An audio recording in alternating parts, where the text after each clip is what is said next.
Επιστρέψαμε και πάλι κοντά σας. Βρισκόμαστε εδώ ζωντανά μέσα από το live streaming, όπου και εκπέμπουμε στο πλαίσιο της Beyond Expo 2025 με την τεχνική υποστήριξη της Artechnico Productions. Συνεχίζοντας τις συναντεύξεις, να πούμε ότι η InfoQuest Technologies δραστηριοποιείται στον κλάδο διανομής λύσεων πληροφορικής και επικοινωνιών. Ο κύριος Σταματόπουλος Αντώνης, εμπορικός διευθυντής στην InfoQuest Technologies, βρίσκεται εδώ. Καλησπέρα. Καλησπέρα σας. Είναι μεγάλη χαρά μας να είμαστε μαζί σας. Χαρά και δική μας, διότι έχετε μια πολυετή εμπειρία και θέλουμε τα φώτα σας.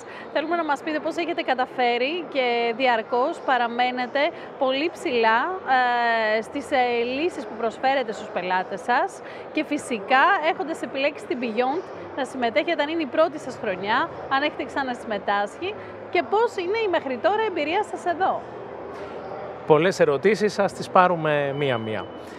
Η εταιρεία, όπως είπατε, δραστηριοποιείται 44 χρόνια και για να επιβιώσει νομίζω ότι έχει βασίσει την εξέλιξή της σε ένα τρίπτυχο. Είναι αξιόπιστη, έχει επενδύσει στο δίκτυο συνεργατών της και μεταλλάσσεται.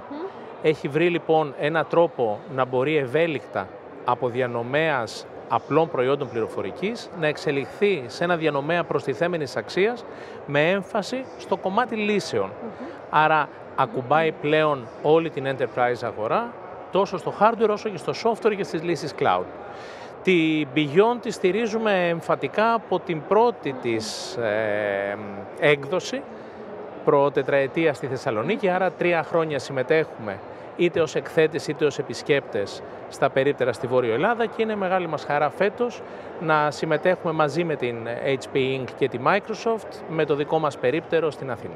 Θέλω να μας πείτε τις μέχρι τώρα επαφές που έχετε κάνει εδώ στο πλαίσιο της Beyond, τι περιμένετε και για τις επόμενες 2 μέρες έκθεσης, πώς έχουν πάει οι επιχειρηματικές επαφές και συζητήσεις που κάνετε εδώ, εδώ που και χτυπά ο παλμός της τεχνολογίας, των εξελίξεων, της καινοτομίας.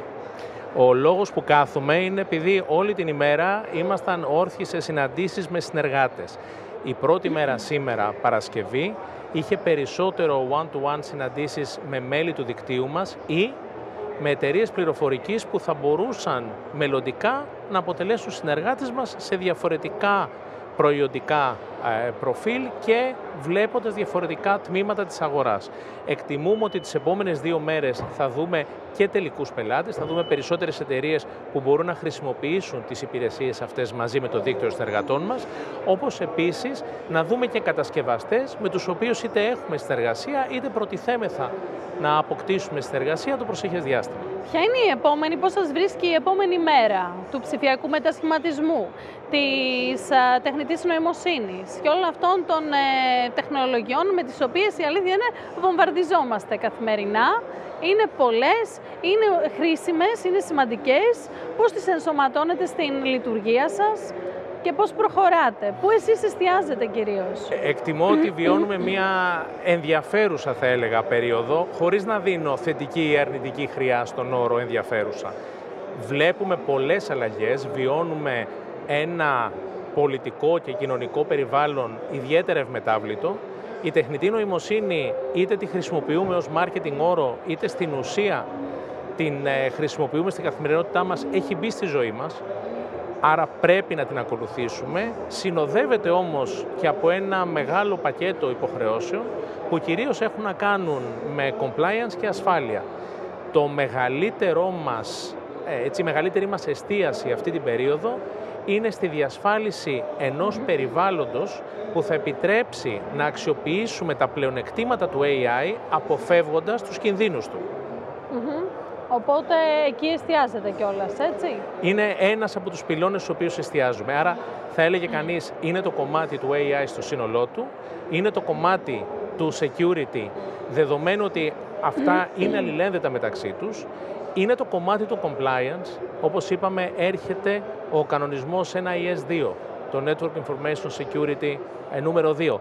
Ο πρώτος κανονισμός NIS, όπως ήρθε από την Ευρωπαϊκή Ένωση, ακουμπούσε μόνο την κορυφή της πυραμίδας των επιχειρήσεων και κατά κύριο ρόλο τις κρίσιμες υποδομές. Στον NIS 2 έχουν προσθεθεί 14 κατηγορίες εταιριών, όλη η εφοδιαστική αλυσίδα, το κομμάτι των τροφίμων, το κομμάτι της διαχείρισης αποβλήτων και ένα μεγάλο τμήμα της μεσαίας αγοράς, η οποία πρέπει πλέον να αποκτήσει υποδομές ασφαλείας. Κυρία Σταματόπουλε, σας ευχαριστώ πάρα πολύ. Νομίζω και οι επόμενες ημέρες θα είναι εξίσου δυναμικές. Ένα συνέδριο πολύ σημαντικό και πολλές ακόμη παράλληλες δράσεις. Οπότε νομίζω ότι θα βρείτε το χρόνο να συμμετάσχετε σε όλα, έτσι. Σας ευχαριστώ και εγώ πολύ. Ελπίζω και η μέση μου να είναι καλύτερα αύριο, γιατί έχουμε πολλά ραντεβού ακόμα μπροστά μας. Να είστε καλά, καλή επιτυχία και σε εσάς. Εμείς επιστρέφουμε πολύ σύντομα και πάλι κοντά σας.